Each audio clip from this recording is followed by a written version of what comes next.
Merci.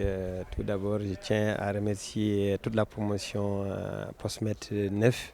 Postmed 9, encore une fois, je rappelle, c'est une promotion sortante de médecine. Donc, c'est une promotion dont l'homonyme est le feu Hassan Diaye, que je rends un vibrant hommage.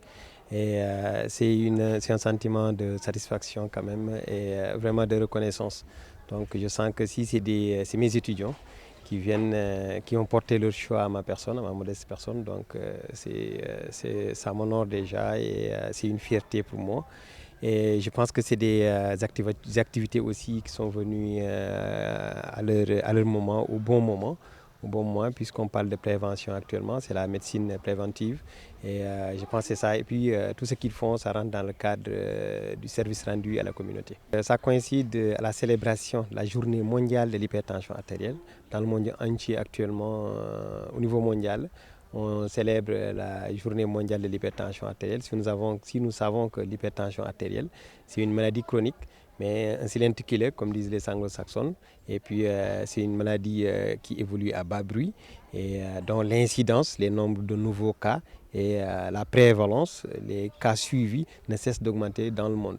Et à Ziguinchor aussi, c'est le même constat. Au Sénégal, à Ziguinchor, c'est le même constat. Toutes les études ont montré que la prévalence est très, très, très élevée quand même. Et d'autant plus que l'hypertension artérielle chez le sujet âgé, ce n'est pas inquiétant, c'est connu. Mais le plus souvent, et ce qui est plus fréquent, de plus en plus, on voit c'est des sujets jeunes qui sont hypertendus. Et là, ça nécessite quand même un diagnostic, ça nécessite quand même une prise en charge. Et cette prise en charge n'est pas du tout évidente parce que des fois n'étant pas disponible à Ziguinchor. Donc, ce qu'on appelle les causes secondaires, c'est le sujet jeune. Donc, il faut y penser. Et le plus souvent, c'est sous-diagnostiqué parce que les médecins n'y pensent pas trop.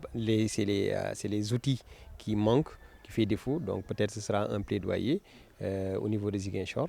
Mais là, ce qu'on peut dire à Ziguinchor, il y a toutes les spécialités actuellement et que la maladie rénale chronique, dont moi je suis néphrologue, et puis faut dire aussi que l'hypertension artérielle, une autre maladie comme le diabète, ils aboutissent tous à l'insuffisance rénale. Donc l'hypertension artérielle étant un facteur cardiovasculaire, mais c'est le lit aussi de la maladie rénale chronique. Donc nous aussi, nous sommes intéressés à l'hypertension artérielle. Et grosso modo, pour dire qu'à Ziguinchor aussi, la prévalence est très élevée et l'incidence est très élevée malgré la présence des spécialistes, d'où l'intérêt de retourner vers la population pour sensibiliser et faire cette médecine préventive qui est nécessaire actuellement.